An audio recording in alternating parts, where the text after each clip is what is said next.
मंदिर रक्षा हेतु न्यायालय में चल रहा संघर्ष, काशी, मथुरा, किष्किंधा और भोजशाला, इस विषय पर अधिवक्ता विष्णु शंकर जैन जी हमें संबोधित करेंगे।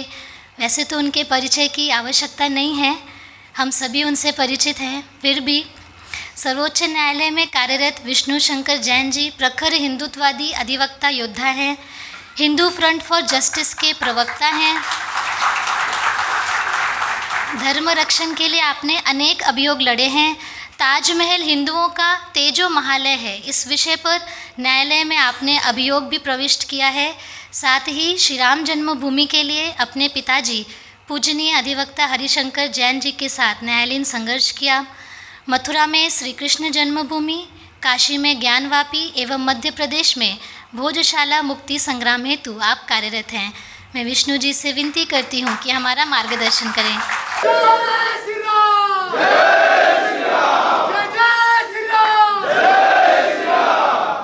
धर्म संस्थापना के देवता भगवान श्री कृष्ण के चरणों में मेरा नमन। परात्पर गुरु डॉक्टर जयंत बालाजी आठवाले के चरणों में मेरा नमन। यहाँ पे विराजमान संतगण, आप सबको मेरा प्रणाम। यहाँ पे भारी मात्रा में आए सारे हिंदूनिष्ठ, व्यासपीठ, आप सबको मेरा नमस्कार। मैं सर्वप्रथम ये कहना चाहता हूँ कि हिंदू जनजाति समिति से करीब विगत पिछले 12 वर्षों से मैं और मेरे पिताजी जुड़े हुए हैं और हर साल हम लोग यहाँ पे राष्ट्रीय अधिवेशन में आते हैं। और बहुत मैं ऐसा मानूंगा कि ये 12 साल की जो जर्नी रही है, बहुत आध्यात्मिक जर्नी रही है। और इस संगठन से जुड़ने के बाद, यहाँ पे आने के बाद जो चीज़ों को करने का, देखने का दृष्टिकोण है वो बदला है। मैं कहना चाहता हूँ कि हिंदू जनजाति समिति एक ऐसा संगठन है जिसने मुझे और मेरे पिताजी को ये बोध कराया कि जो हम ये काम कर रहे हैं, ये काम नहीं, ये हमारी साधना हो रही है। और धर्म संस्थापना के इस जो एक वट वृक्ष है, उसमें ये एक मार्ग है जिसकी वजह से हम लोग साधना कर रहे हैं। काफ़ी चीज़ें आध्यात्मिक लेवल पे और एक व्यवहारिक लेवल पे, बिहेवियरल लेवल पे सीखने को, समझने को हिंदू जनजाति समिति के मार्गदर्शन में, परात्पर गुरु डॉक्टर जयंत बालाजी आठवाले के मार्गदर्शन में सीखने को, समझने को मिला। और यहाँ पे आना तो साल में एक बार होता है, पर यकीन मानिए कि पूरे साल जो भी हम लोग की यात्राएं रहती हैं देश में अलग अलग जगहों पे या कहीं पे भी, हर जगह बैक ऑफ द माइंड ये संगठन, ये अधिवेशन और यहाँ से जो मिलते हुए संस्कार हैं वो हमेशा हम लोगों को और मुझे और मेरे पिताजी को प्रेरित करते रहते हैं।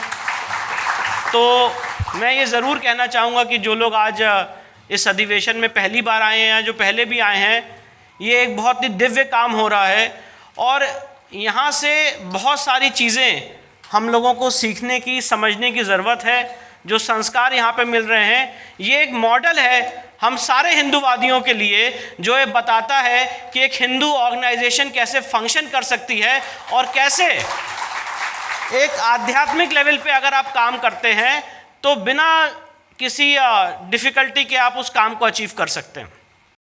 अब आते हैं काशी के टॉपिक पे। हर साल मेरा ये एक प्रैक्टिस रही है कि जो भी हम लोग कार्य कर रहे हैं उसका एक रिपोर्ट कार्ड आके यहाँ पे प्रेजेंट करते हैं।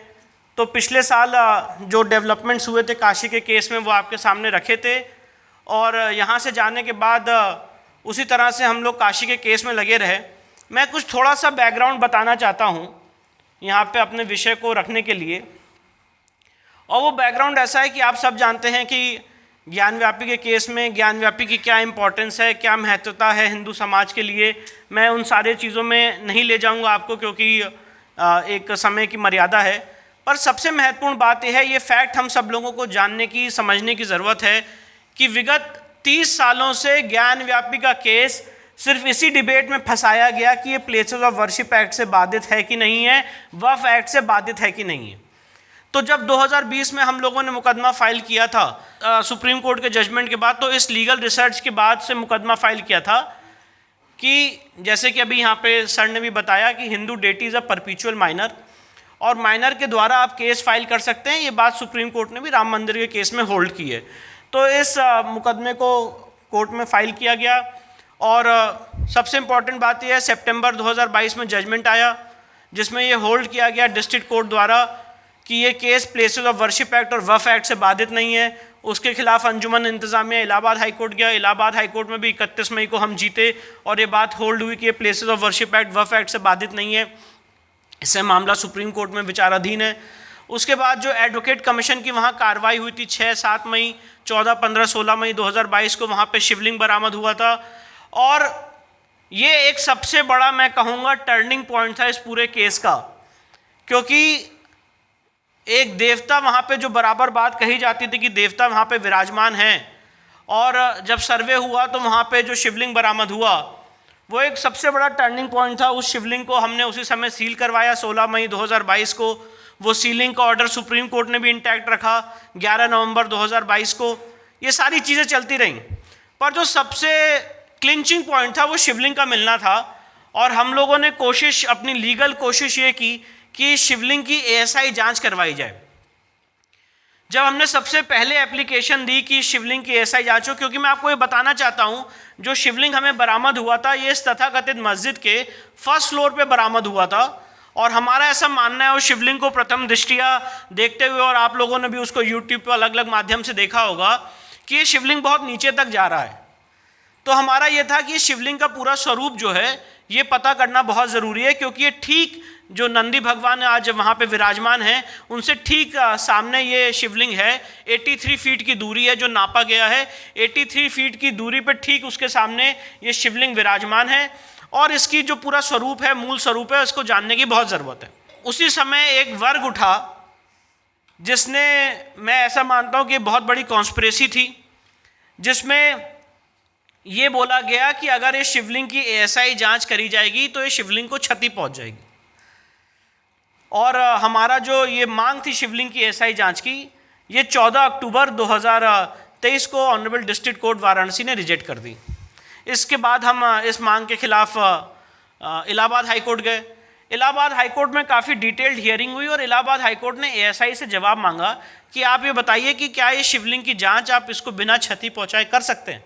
आप जान के हैरान हो जाएंगे कि ASI ने 54 पेजेस का एफिडेविट दिया इलाहाबाद हाई कोर्ट में, और ये कहा कि इस शिवलिंग की ASI की जांच, ASI के द्वारा इस शिवलिंग की जांच पॉसिबल है और इस जांच में शिवलिंग को क्षति नहीं पहुंचेगी।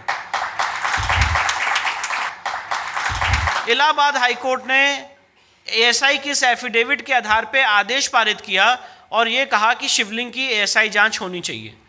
12 जुलाई 2023 का ये इलाहाबाद हाई कोर्ट का ऑर्डर है। अब जो लोग ये कह रहे थे कि ये शिवलिंग नहीं फाउंटेन है, आप लोगों ने सुना होगा मीडिया में आके भारी मात्रा में कह रहे थे कि विष्णु शंकर जैन झूठ बोल रहे हैं, शिवलिंग नहीं है तो फाउंटेन है, तो उनको भी इस जांच में सहयोग करना चाहिए था और जांच में बताना चाहिए था कि ये शिवलिंग नहीं है, फाउंटेन है।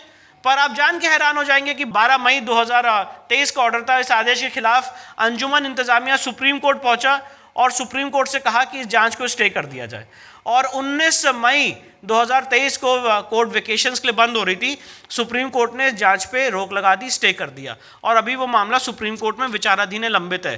तो सबसे इम्पॉर्टेंट काम जो ज्ञान व्यापी के केस में अभी बाकी है वो ये है कि शिवलिंग की ASI जांच होनी है। और जिन लोगों ने भ्रम फैलाया था ये शिवलिंग नहीं फाउंटेन है, मैं आपके माध्यम से, इस व्यासपीठ के माध्यम से कहना चाहता हूं कि ये शिवलिंग ही है, ये शिवलिंग है और ये शिवलिंग है। और इसकी जांच का आदेश दिया था इलाहाबाद हाई कोर्ट ने, और उसको गलत ढंग से सुप्रीम कोर्ट के सामने प्रस्तुत किया गया और सुप्रीम कोर्ट ने उसे रोका है।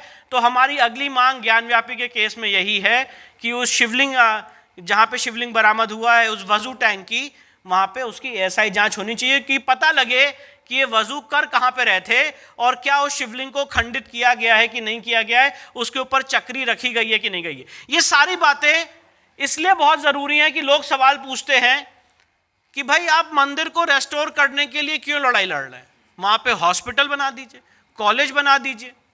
तो मैं आपको ये बताना चाहता हूँ कि जिन लोगों ने काशी का इतिहास समझा है, जाना है, हम सारे सनातनियों के लिए वो हमारी मदर ऑफ सिविलाइजेशन है, वो हमारे मूल उत्पत्ति का केंद्र है। 12 ज्योतिर्लिंग में से 5 ज्योतिर्लिंग स्वयंभू हैं, और उन 5 ज्योतिर्लिंग में जो सबसे पहला ज्योतिर्लिंग है वो आदि विश्वेश्वर का ज्योतिर्लिंग है। और सनातन संस्कृति में जहां पे हमारे ईश्वर का मूल स्थान होता है, उस स्थान को आप कभी भी छोड़ नहीं सकते हैं। वहां पे अगर आप मंदिर तोड़ भी देते हैं, मूर्ति तोड़ भी देते हैं, तब भी देवता का अस्तित्व समाप्त नहीं होता है। देवता वहां पे अप्रत्यक्ष रूप में बराबर मौजूद रहते हैं। और ये बात मैं नहीं कह रहा हूं, अगर आप 3 जो सबसे बड़े स्कॉलर हैं इस हिंदू शास्त्रिक नियम के, तो उसमें पीवी काणे साहब, बहुत कम लोग जानते होंगे शायद कि पीवी काणे साहब ने भारत रत्न से उनको नवाजा गया है। उन्होंने 7 वॉल्यूम में धर्मशास्त्र लिखा है। उन्होंने ये बात लिखी हुई है कि हिंदू देवता अप्रत्यक्ष रूप में मौजूद रहते हैं। गोपाल चंद्र शास्त्री हो गए, बीके मुखर्जी का हिंदू लॉ हो गया, इन तीनों बुक्स में स्पेसिफिक रूप से लिखा हुआ है कि मंदिर तोड़ने से देवता का अस्तित्व समाप्त नहीं होता है। देवता अगर एक बार कहीं विराजमान हो जाते हैं तो समय के अंत तक देवता वहां पे विराजमान रहते हैं। और अगर आप मंदिर या मूर्ति तोड़ दें तो देवता वहां पे अप्रत्यक्ष रूप में रहते हैं। नहीं तो कोई कारण नहीं था सोमनाथ मंदिर में, जब बार बार वहां पे सोमनाथ मंदिर को तोड़ा गया तो वहीं पे आपने स्थापित किया। कोई वहां पे क्यों नहीं पूछता ये बात कि सोमनाथ मंदिर जब तोड़ा गया तो उसको वहीं पे वापस रेस्टोर करने की क्या जरूरत थी? उसका मूल कारण यही है क्योंकि मंदिर का जो कॉन्सेप्ट है वो एक चर्च के कॉन्सेप्ट से, एक मॉस्क के कॉन्सेप्ट से बहुत अलग है। ये कोई जगह नहीं है सिर्फ पूजा करने की।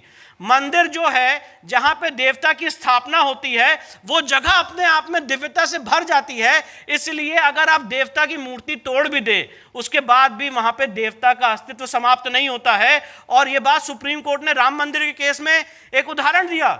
मेरे जो सीनियर है मिस्टर पराशरन साहब, और उदाहरण में बताया एक मंदिर है तमिलनाडु में, चिदम्बरम मंदिर, जहां पे कोई मूर्ति नहीं है और वहां पे बिना मूर्ति के उस जगह पे पूजा होती है। हर 5 मिनट में पर्दा हटाया जाता है। वहां पे देवता की अप्रत्यक्ष रूप से, इनविजिबल डेटी की पूजा होती है। तो कॉन्सेप्ट यही है और इसीलिए इस कॉन्सेप्ट से हम लोग जितने केसेज है लड़ रहे हैं, चाहे वो ज्ञानव्यापी का हो, चाहे वो श्री कृष्ण जन्मभूमि का हो, चाहे वो भोजशाला का हो। तो ज्ञानव्यापी के केस में सबसे ज़्यादा ज़रूरी काम जो अभी रह गया है वो ये है कि जहाँ पे शिवलिंग बरामद हुआ था उस जगह की ASI जांच होनी है। ये तो एक पहलू हुआ इस मामले का। इस मामले के 2 और डेवलपमेंट है जो आपके सामने मैं रखना चाहता हूँ, उसके बाद अपने आगे के इशू पे बढ़ूंगा। जब ज्ञानव्यापी के केस में ये अड़चन हमारे सामने आ गई कि सुप्रीम कोर्ट ने शिवलिंग की ASI जांच को रोक दिया, तो हमने ये सोचा कि शिवलिंग की जो एरिया है, जो वजू टैंक का एरिया, इसको तो जांच रोक दी गई है, पर इन द मीन टाइम बाकी एरिया की जांच तो हो सकती है। और उसी दृष्टिकोण से हमने जुलाई के महीने में ऑनरेबल डिस्ट्रिक्ट जज वाराणसी के सामने दूसरी एप्लीकेशन दी और हमने कहा कि शिवलिंग के एरिया को, जो सील्ड एरिया कहा जाता है, उसको छोड़ के बाकी परिसर की ASI जांच कराई जाए। ऑनरेबल डिस्ट्रिक्ट जज वाराणसी ने 21 जुलाई 2023 को हमारी मांग को मानते हुए, और जो मैं आपके सामने बात रख रहा हूँ इसमें कोई मैं का भाव नहीं है, मैं ये बात आपके सामने इसलिए रखना चाहता हूँ कि ये ज्ञानव्यापी का केस ये दर्शाता है, ये दिखाता है कि अगर हमारा पूरा समाज एकत्र हो जाए, संगठित हो जाए, तो कोई भी चीज़ हम अचीव कर सकते हैं। हम सारे लोग जानते हैं कि हम लोग अपने लीगल सिस्टम को बहुत क्रिटिसाइज करते हैं, अलग अलग भाषाओं में क्रिटिसाइज करते हैं, पर जो बात मैं आपके सामने रखने जा रहा हूँ ये उदाहरण है कि ASI जांच का ऑर्डर 15 दिन के अंदर 3 कोर्ट से हम जीते और ASI का डायरेक्शन हुआ। 21 जुलाई 2023 को डिस्ट्रिक्ट जज वाराणसी ने आदेश दिया कि वहां पे सील्ड एरिया को छोड़ के बाकी परिसर का ASI जांच होना चाहिए।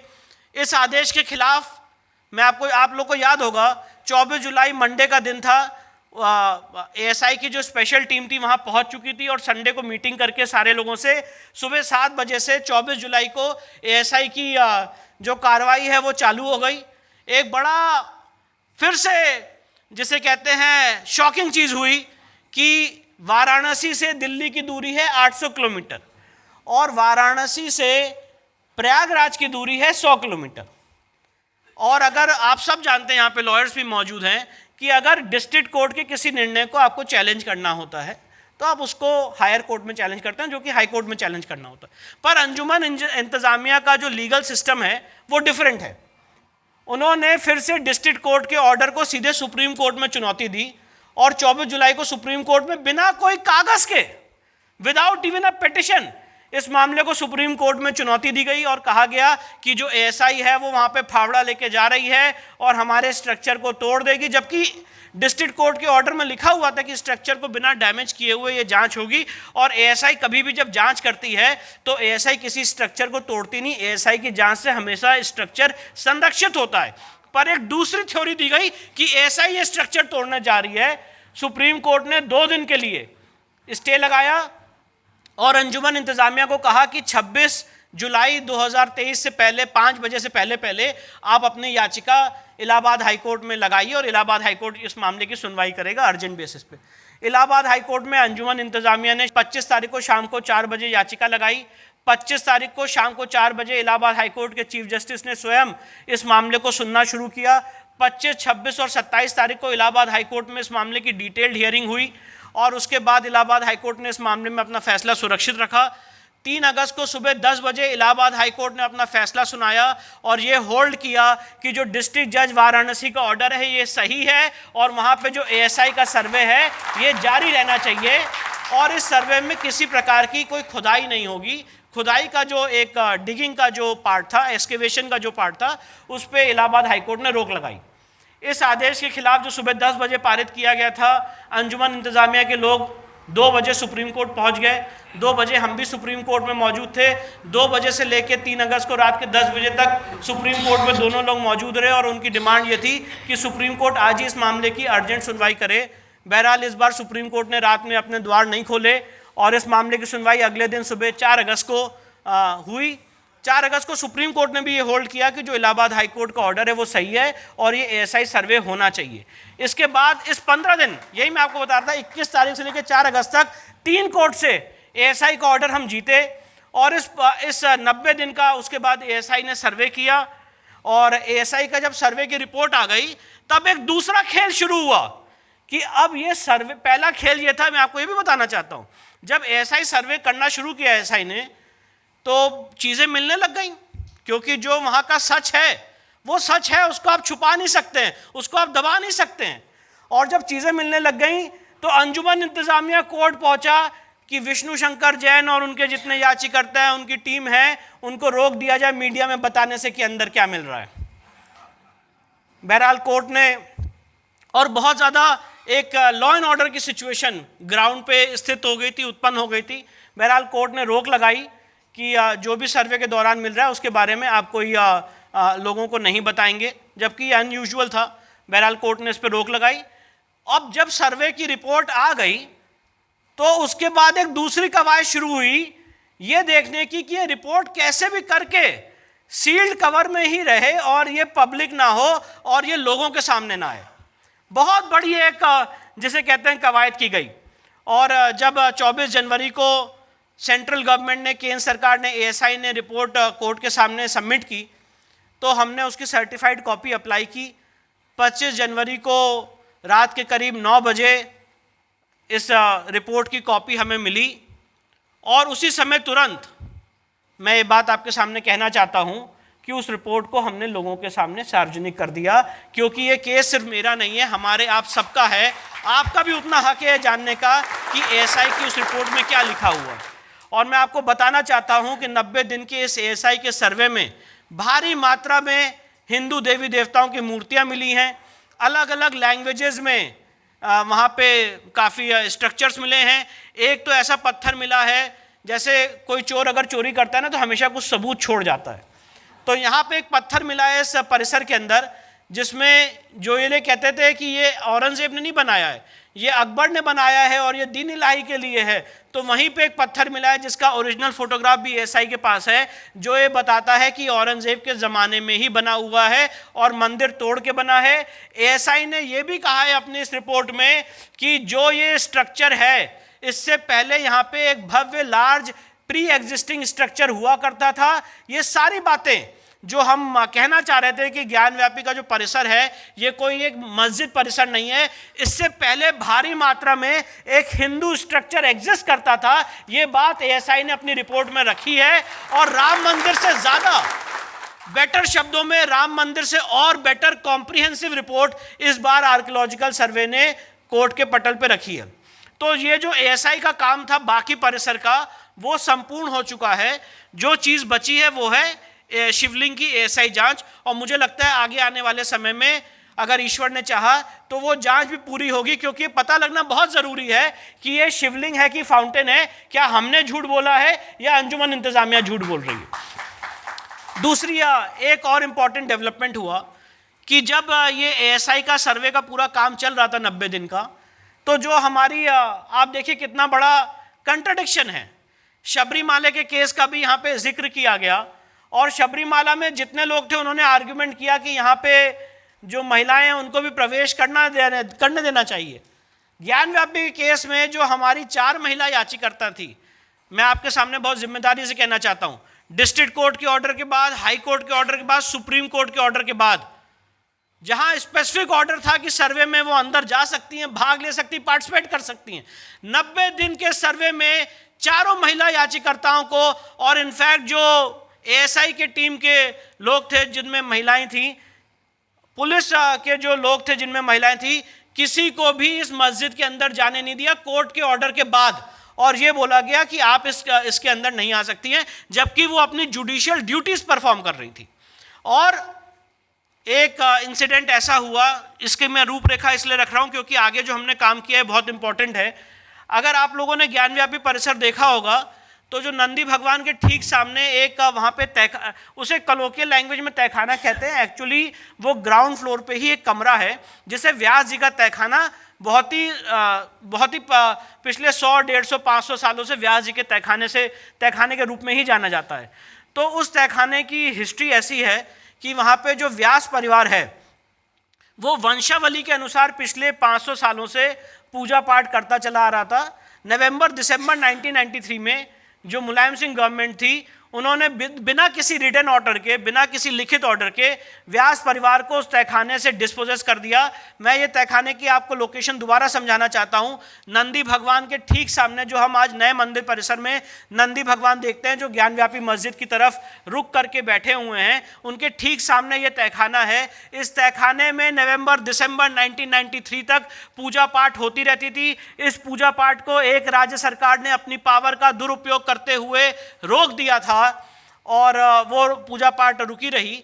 तो जब ये सर्वे हो रहा था तो उस तहखाने में भी जो सुप्रीम कोर्ट से हमारी एक कलीग थी वो वहाँ पे आई और उसके अंदर जाना चाहती थी। तो उस समय अंजुमन इंतज़ामिया के 10 से 15 लोग लाठियाँ लेके आ गए और ये कहा कि इसके अंदर नहीं जा सकती हैं। और भी एक बात और कही गई, ये कहा गया कि ये तहखाना जो है मस्जिद का पार्ट है, जबकि मैं आपको बताना चाहता हूं कि उस तहखाने का जो दरवाज़ा था उसकी एक चाबी जो व्यास परिवार है उनके पास थी और दूसरी चाबी डिस्ट्रिक्ट मजिस्ट्रेट के पास थी। कालांतर में वो जो दरवाज़ा है, हमें नहीं पता वो कैसे, क्योंकि रेलिंग के अंदर था, ये दरवाज़ा तोड़ दिया गया। और जब हम ज्ञानव्यापी का सर्वे कर रहे थे एएसआई का, तो ये स्थिति सामने आई, वस्तु स्थिति सामने आई कि यहाँ पे दरवाज़ा टूट चुका है। और अंजुमन इंतज़ामिया शॉकिंगली ये बात कह रहा है कि ये तहखाना हमारी मस्जिद का पार्ट है, हमारे कब्जे में।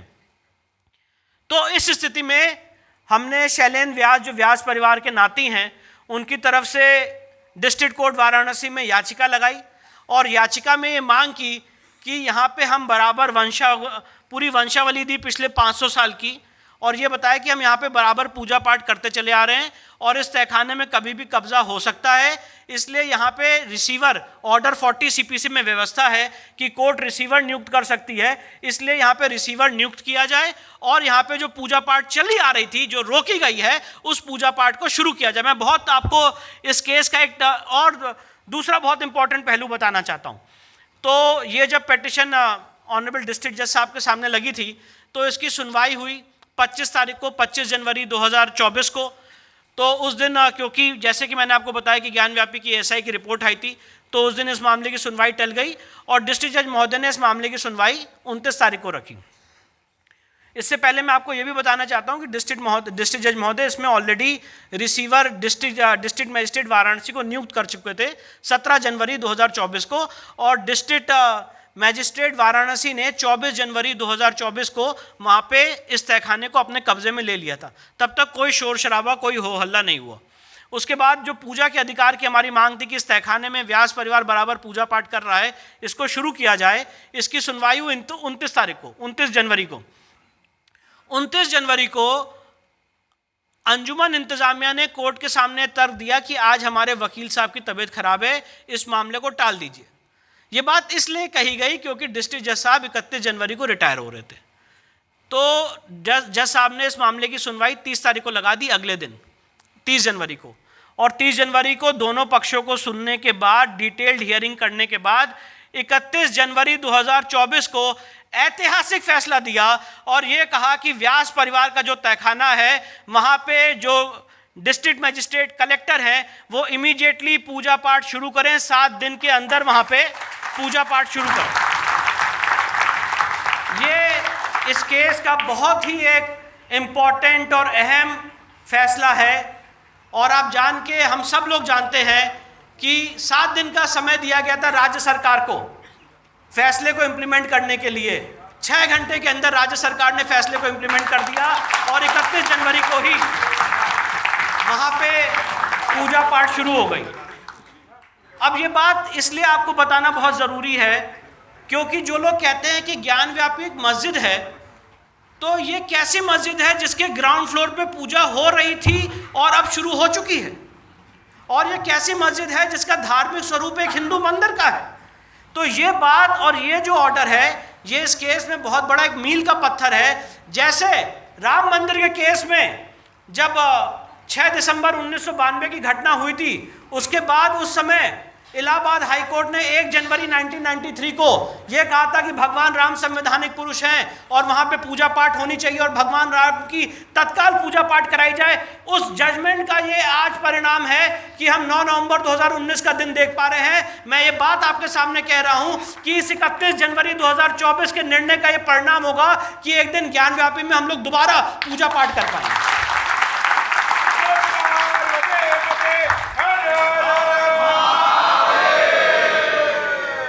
इस निर्णय को 31 जनवरी 2024 के निर्णय को tooth and nail Allahabad high court में कंटेस्ट किया गया और ये बोला गया कि डिस्ट्रिक्ट जज साहब ने लास्ट डे था उनके रिटायरमेंट का और 31 और बहुत सारे जिसे कहते हैं एक जुडिशियल जिसे कहते हैं डेकोरम के बियॉन्ड जाके कमेंट्स किए गए ऑनरेबल जज पे और इलाहाबाद हाई कोर्ट के सामने इसकी डिटेल्ड हियरिंग हुई। इलाहाबाद हाई कोर्ट ने अंजुमन इंतजामिया के इस रवैये को हेविली क्रिटिसाइज किया और जो उन्होंने ऑनरेबल जज पे कमेंट्स किए थे उसको भी क्रिटिसाइज किया और जो 31 जनवरी 2024 का आदेश था उसको अपहोल्ड किया और कहा कि आदेश सही है और पूजा पाठ नहीं रुकेगी, चलती रहेगी। इस ऑर्डर को अंजुमन इंतजामिया ने सुप्रीम कोर्ट में चुनौती दी और कहा कि सुप्रीम कोर्ट में ये कहा कि ये हमें पीस बाय पीस काट रहे हैं, धीरे धीरे काट रहे हैं। पहले शिवलिंग वाले एरिया को सील कराया, अब यहाँ पे पूजा की, अब ASI सर्वे किया।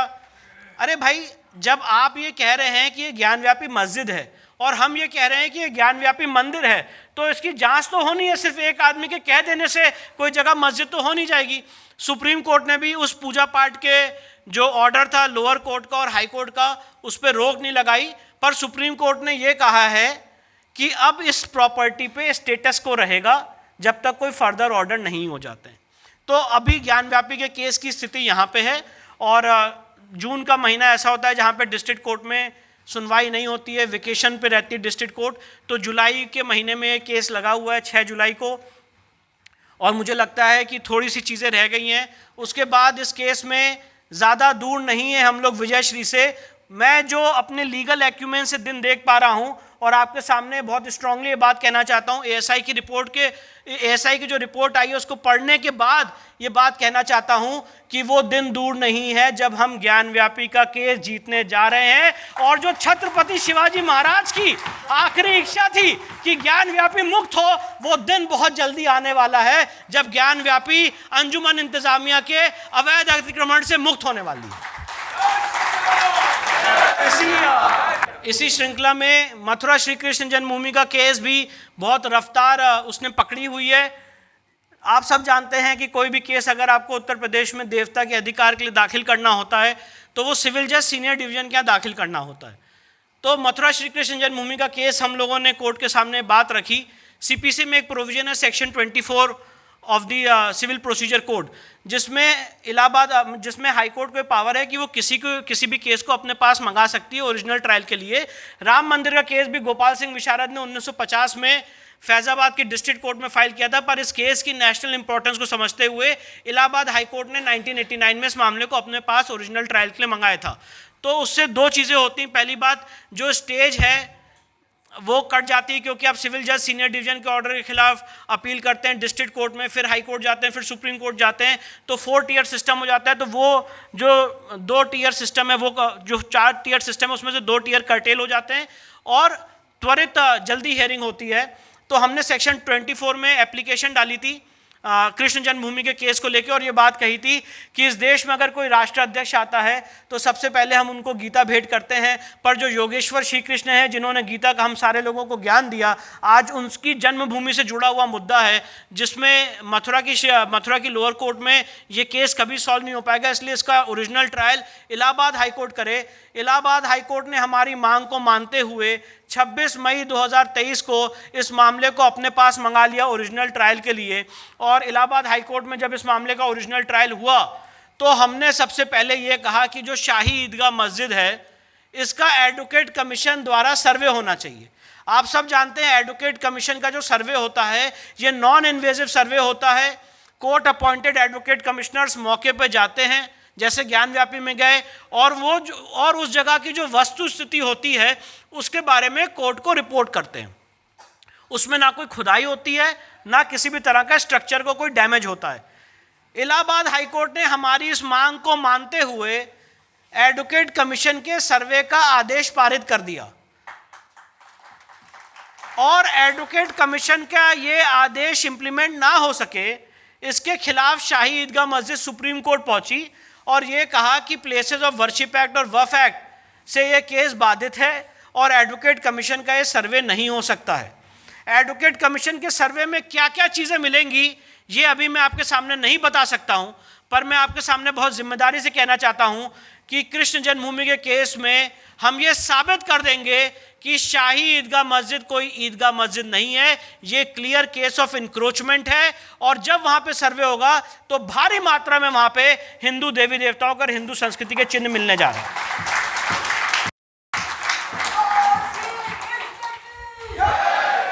सुप्रीम कोर्ट ने एडवोकेट कमीशन के सर्वे पर रोक लगा दी है, और मामला जब सुप्रीम कोर्ट के सामने जुलाई में आएगा तो हम उस स्टे को वेकेट कराने की कोशिश करेंगे, और हमारी पूरी मांग ये रहेगी कि वहाँ पे नॉन इन्वेजिव ढंग से एडवोकेट कमीशन का सर्वे किया जाए।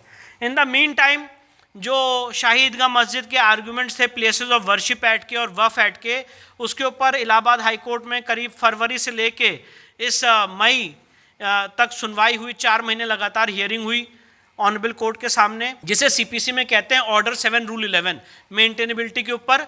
और दोनों पक्षों को सुनने के बाद डिटेल्ड हियरिंग करने के बाद इलाहाबाद हाई कोर्ट ने अपना निर्णय इसमें रिजर्व किया है।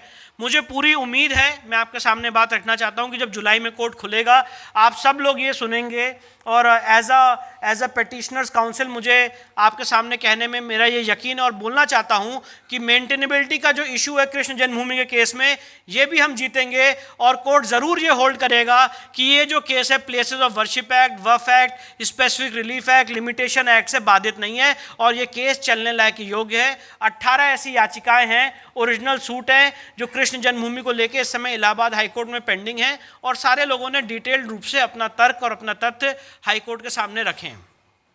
तो ये स्टेटस है सो far as Krishna Janmabhoomi case is concern. और लास्ट बात आपके सामने रखना चाहता हूं, 2 ऐसे मैटर और हैं, एक किष्किंधा का है और दूसरा भोजशाला का है। भोजशाला के लिए मैंने यहाँ पे डिटेल्ड प्रेजेंटेशन लास्ट ईयर दी थी कि भोजशाला का केस हमारा क्या है, पर मैं आपको ये बताना चाहता हूँ कि भोजशाला के केस में हमने एक बहुत बड़ी सक्सेस अचीव की आर्कियोलॉजिकल।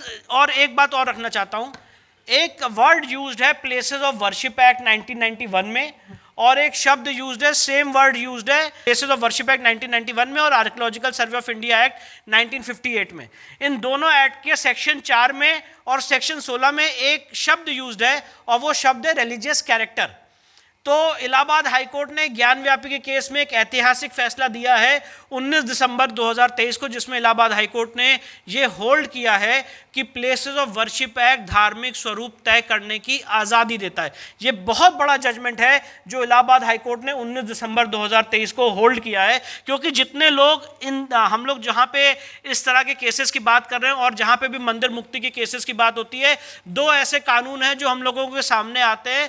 पहला है वक्फ एक्ट 1995 और दूसरा है प्लेसेस ऑफ वर्शिप एक्ट 1991। तो places of worship act parliament जब रिपील करेगा तब करेगा, वो हम लोगों के लिए ड्रीम सिचुएशन है, पर प्लेसेस ऑफ वर्शिप एक्ट की कमर हम लोग तोड़ चुके हैं जुडिशियल ऑर्डर के माध्यम से। और 19 दिसंबर 2023 को इलाहाबाद हाईकोर्ट ये होल्ड कर चुकी है कि धार्मिक स्वरूप क्या है इसको तय करने की स्वतंत्रता देता है प्लेसेस ऑफ वर्शिप एक्ट 1991। इसका अर्थ ये हुआ कि अगर किसी जगह पे आप डिस्प्यूट कर रहे हैं कि ये मंदिर, ये मस्जिद नहीं ये मंदिर है, और आप उसके लिए अगर सिविल सूट फाइल कर रहे हैं, तो वो civil suit places of worship act के आधार पे निरस्त नहीं हो सकता है। धार्मिक स्वरूप 15 अगस्त 1947 को क्या था, ये सिविल ट्रायल में एविडेंस के माध्यम से, एएसआई की रिपोर्ट के माध्यम से, कमीशन के माध्यम से ये तय किया जा सकता है, देखा जा सकता है। सेम शब्द एएसआई एक्ट 1958 के सेक्शन 16 में है। और भोजशाला का केस बहुत ही क्रूशियल है, क्योंकि भोजशाला जो पूरी संपत्ति है वो एएसआई के कंट्रोल में आती है, आर्कियोलॉजिकल सर्वे ऑफ इंडिया के कंट्रोल में। और एएसआई एक्ट में ये प्रोविजन है कि एएसआई जो जिस जगह का धार्मिक स्वरूप है उसके खिलाफ कोई काम नहीं कर सकता है। तो हमने इंदौर हाईकोर्ट में याचिका लगाई थी और याचिका लगा के कहा था कि भोजशाला का जो स्वरूप है एक हिंदू मंदिर का है। आप सब जानते हैं कि भोजशाला के केस में अप्रैल 2001 का एक ऑर्डर है, जिसमें एक ही जो भोजशाला परिसर है उस जगह पे आर्कियोलॉजिकल सर्वे की डायरेक्टर ने यह आदेश पारित किया था कि यहाँ पे फ्राइडे को मुस्लिम समाज के लोग नमाज पढ़ेंगे और उसी जगह पे हिंदू समाज के लोग ट्यूसडे को, मंगलवार को पूजा करेंगे। ऐसा एब्रप्ट ऑर्डर सेकुलरिज्म की प्रिंसिपल की धज्जियां उड़ाते हुए एएसआई ने 2001 में पारित किया था। इस आदेश को हमने रिट पिटिशन के माध्यम से इंदौर हाईकोर्ट में चैलेंज किया, और इंदौर हाईकोर्ट में जब मैंने बहस की तो इंदौर हाईकोर्ट के सामने हमने बात रखी कि सेक्शन 16 में एएसआई एक्ट में ये प्रोविजन है कि किसी भी जगह का धार्मिक स्वरूप तय किया जा सकता है सर्वे के माध्यम से, और ये बहुत ज़रूरी है कि एएसआई इसका सर्वे करे। मैं आपको बताना चाहता हूं कि इंदौर हाईकोर्ट के ऑनरेबल मिस्टर जस्टिस धर्माधिकारी ने ऐतिहासिक फैसला पारित करते हुए ये आदेश दिया कि भोजशाला का केस, जिसे धार मध्य प्रदेश में जिसको धड़कन कहा जाता है, जो हम सबके लिए बहुत इंपॉर्टेंट पूजा का केंद्र है, कितने ग्रंथों की वहाँ पर संरचना हुई है, वहाँ पर इंदौर हाईकोर्ट ने आदेश दिया कि इसका सर्वे हो। 90 दिन का सर्वे एएसआई ने वहां पे किया है, और मैं आपको बताना चाहता हूं कि इस सर्वे में क्या मिला है। इस सर्वे के खिलाफ जो वहां की कमाल मौला कमेटी है वो सुप्रीम कोर्ट भी गई। सुप्रीम कोर्ट ने रोक लगाई और ये कहा कि जो सर्वे की रिपोर्ट है उसके ऊपर हाई कोर्ट कोई एक्ट अपॉन नहीं करेगा, अभी आगे नहीं बढ़ेगा। पर सर्वे पे एज सच कोई रोक नहीं लगाई, तो उसका फल ये हुआ कि जो एएसआई सर्वे का आदेश इंदौर हाईकोर्ट ने किया था, वो एएसआई ने अपना सर्वे 90 दिन तक भोजशाला में किया। और उस सर्वे में क्या मिला है वो कुछ आपको बातें बताना चाहता हूं। गणेश जी की 2 मूर्तियां, महिषासुर मर्दनी की मूर्तियां, ब्रह्मा जी का परिवार सहित मूर्तियां, भैरवनाथ जी की मूर्तियां, चतुर्भुज नारायण, माँ वाघ देवी, महादेव जी, कृष्ण जी, ब्रह्म जी, वासुकी नाग के 7 फन वाले वहाँ पे मूर्ति बरामद हुई है, नरसिंह अवतार की आकृति बरामद हुई है, हनुमान जी की मूर्ति बरामद हुई है, जैन तीर्थंकर की मूर्ति बरामद हुई है, पार्वती जी की मूर्ति बरामद हुई है, देवी स्वरूप प्रतिमा बरामद हुई है। इतनी चीज़ें इस एएसआई के सर्वे में, और भी बहुत सारी चीज़ें हैं जो यहाँ पे नहीं बोली जा सकती हैं, ये सारी चीज़ें इसमें बरामद हुई हैं। इतना भारी चीज़ें बरामद होने के बाद कमाल मौला दरगाह कहते हैं कि ये हमारी मस्जिद है, हम यहाँ पे नमाज पढ़ना चाहते हैं, और इस सर्वे रिपोर्ट को पब्लिक ना किया जाए, इस सर्वे रिपोर्ट को लोगों के सामने ना लाया जाए। तो मैं आपके सामने ये कहना चाहता हूँ बहुत ही जिम्मेदारी से कि जैसे ज्ञान व्यापी में सर्वे रिपोर्ट आपके सामने रखी थी, एट एनी कॉस्ट, चाहे कोई भी उसका परिणाम हो, भोजशाला के केस में जो भी सर्वे रिपोर्ट आई है जब वो खुलेगी तो मैं जिम्मेदारी लेता हूँ, उसको मैं आपके सामने रखूँगा और आपको बताऊँगा कि भोजशाला के केस में जो अन्याय हुआ है हमारे साथ, और जो एक मंदिर परिसर में गलत ढंग से पिछले इतने सालों से नमाज पढ़ी गई है और उसको मस्जिद का रूप देने की कोशिश की गई है, यज्ञ कुंड में, हवन कुंड में थूका गया है, संस्कृत की ऋचाएं मिटाई गई हैं, वो अन्याय के खिलाफ जो हमने लड़ाई लड़ी है वो दिन दूर नहीं है जब भोजशाला के केस में भी हमें न्याय मिलेगा, और मुझे पूरी उम्मीद है कि ये जो हमारी न्याय की कवायद चल रही है इसमें हम आगे सक्सेसफुल होंगे। और अपनी बात को विराम देने से पहले बस इतना कहना चाहता हूँ कि जो किष्किंधा का केस है ये भी एक बहुत महत्वपूर्ण केस है। इसे हनुमान जन्मभूमि कहा जाता है, जहाँ पे बजरंग बली ने जन्म लिया था। ये कर्नाटका में कोप्पल डिस्ट्रिक्ट में है, और यहाँ पे जो गुरु जी थे इन्होंने अपनी जिसे कहते हैं तपस्या के माध्यम से जगह को जागृत किया, जो रामानंदी संप्रदाय से आते हैं। और जब वो जगह जागृत हो गई और वहाँ पे भारी मात्रा में श्रद्धालु आने लग गए, दर्शन करने लग गए, 2018 में इस जगह को कर्नाटका एक्ट के तहत, एंडोमेंट एक्ट के तहत इस जगह को सरकार ने अधिग्रहण कर लिया है। और गलत ढंग से हमने इसको कर्नाटका हाईकोर्ट में साबित किया, जजमेंट कोर्ट ने रिजर्व करके मतलब पार्ट करके उसको रिलीज कर दिया। और जब भी ये केस आगे बढ़ेगा तो ये मंदिर को भी मुक्त कराना सरकारी अधिग्रहण से बहुत ज़रूरी है। उसके लिए हमारी लड़ाई इस समय कर्नाटका हाईकोर्ट में धारवाड़ बेंच में चल रही है। पर मैं आपके सामने बस बताना चाहता हूँ कि जो मंदिर अधिग्रहण का जो मुद्दा है ये कोई ऐसा मुद्दा नहीं है जिसमें जो लोग कहते हैं कि अरे भाई अगर मंदिर अधिग्रहण सरकार नहीं करेगी तो जो मिसमैनेजमेंट है उसको कैसे कंट्रोल किया जाएगा। तो मैं पूछना चाहता हूं, ये मिसमैनेजमेंट कभी किसी चर्च में नहीं दिखता है, ये मिसमैनेजमेंट कभी किसी मस्जिद में नहीं दिखता है, ये मिसमैनेजमेंट से मंदिर में क्यों दिखता है?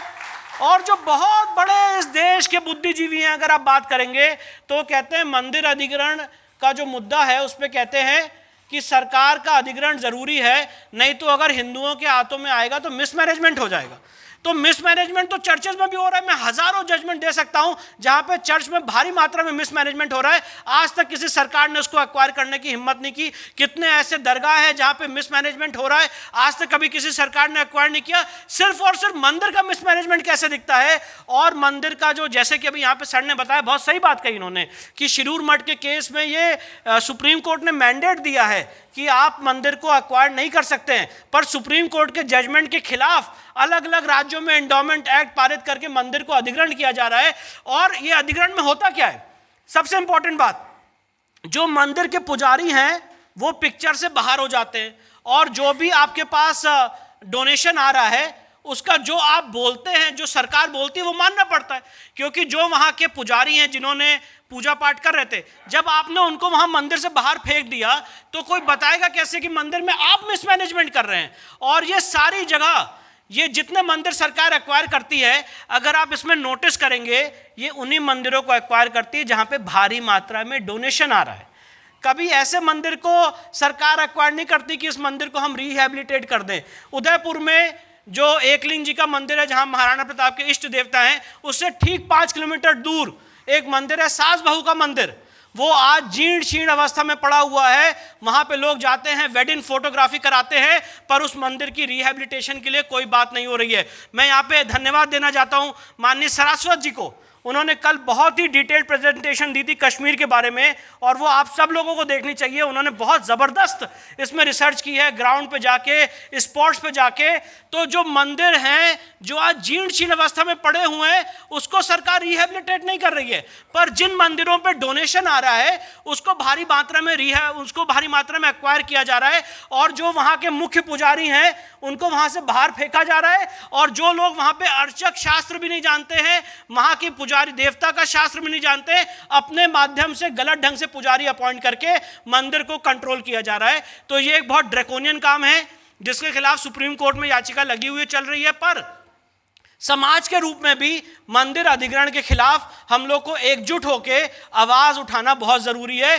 कर्नाटका का जो किष्किंधा मंदिर का केस है, ये मंदिर अधिग्रहण की क्या भीषण उसके परिणाम होते हैं, ये उसका जीता जागता उदाहरण है। और मैं एक बात और कहना चाहता हूं, जब हम लोग ये सारी चीजों की बात कर रहे हैं तो इसमें एक पहलू है जो मैं आपके सामने रखना चाहता हूं, वो है वक्फ एक्ट 1995 का।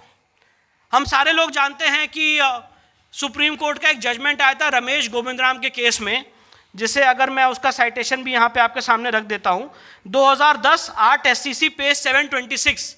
ये बहुत इंपॉर्टेंट जजमेंट था सुप्रीम कोर्ट का, जिसमें सुप्रीम कोर्ट ने कहा था कि वक्फ एक्ट 1995 लागू नहीं होगा अगर एक पक्ष नॉन मुस्लिम है। पहले एक तर्क लिया गया था ज्ञान व्यापी के केस में, और मथुरा श्री कृष्ण जन्मभूमि में भी ये तर्क लिया गया कि ये सारे केसेस सिविल कोर्ट में नहीं चल सकते, इनको आप वक्फ ट्राइब्यूनल भेजिए।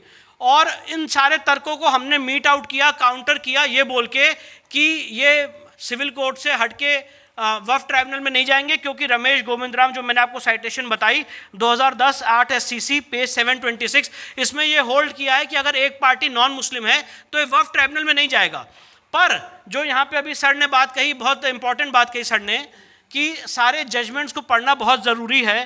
तो एक बड़ा ड्रैकोनियन जजमेंट हम लोगों के खिलाफ आया है, जिसको हम लोगों को संगठित होके इसको ओवर रूल करवाने की ज़रूरत है पार्लियामेंट से, और वक्फ एक्ट में आमूल चूल परिवर्तन करने की ज़रूरत है। वो जजमेंट है Rashid Wali Baig versus Farid Pindari and others. ये 2022 4 SCC पेज 414 जजमेंट है, जिसमें सुप्रीम कोर्ट ने ये होल्ड कर दिया है कि अब आपको, अगर एक पार्टी नॉन मुस्लिम भी है और एक पार्टी नॉन मुस्लिम है और दूसरी पार्टी मुस्लिम है, अगर ऐसा कोई डिस्प्यूट होता है मंदिर मस्जिद का, तो आपको वक्फ ट्राइब्यूनल ही जाना पड़ेगा। और वर्चुअली रमेश गोविंदराम का जो जजमेंट आया था उसको ओवर रूल कर दिया है, और ये कहा है कि जो कांग्रेस सरकार ने 2013 में वक्फ एक्ट में अमेंडमेंट किया था सेक्शन 6 में, पर्सन इंटरेस्टेड वर्ड को पर्सन एग्रीव्ड किया था, तो उस अमेंडमेंट के बाद रमेश गोविंदराम का जजमेंट ओवर रूल हो चुका है, और अब सारे लोगों को अगर कोई ऐसा डिस्प्यूट होता है तो वक्फ ट्राइब्यूनल जाना पड़ेगा। ये बहुत ड्रैकोनियन जजमेंट है और इसके खिलाफ भी हम लोगों को अलर्ट होने की ज़रूरत है। आप लोगों ने मुझे पेशेंटली सुना, आप सबको बहुत बहुत धन्यवाद।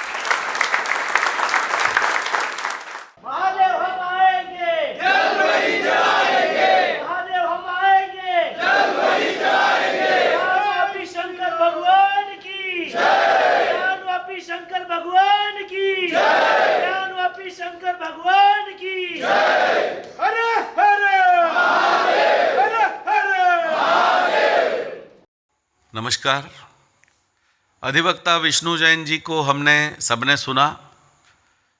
आज राम मंदिर के उपरांत काशी, मथुरा तथा भोजशाला, इन अतिक्रमित मंदिरों के बारे में उन्होंने जो न्यायालयीन संघर्ष आज किया है, उसके माध्यम से हम सभी उनको एक योद्धा अधिवक्ता के रूप में जानते हैं।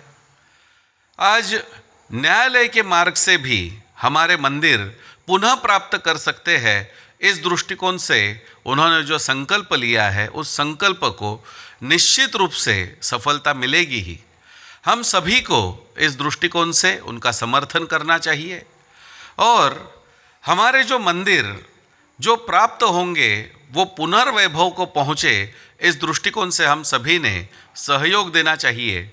इस दृष्टि से मैं उनके इस कार्य के प्रति, हमने कोई सराहना करना ये कम ही है, लेकिन फिर भी इस अतुलनीय कार्य के लिए मैं श्री विष्णु जैन जी से आभार व्यक्त करता हूँ। और ये आभार हिंदू जन जागृति समिति के ओर से नहीं तो पूरे हिंदू समाज से है, ऐसे मैं यहाँ पर व्यक्त करता हूँ। धन्यवाद।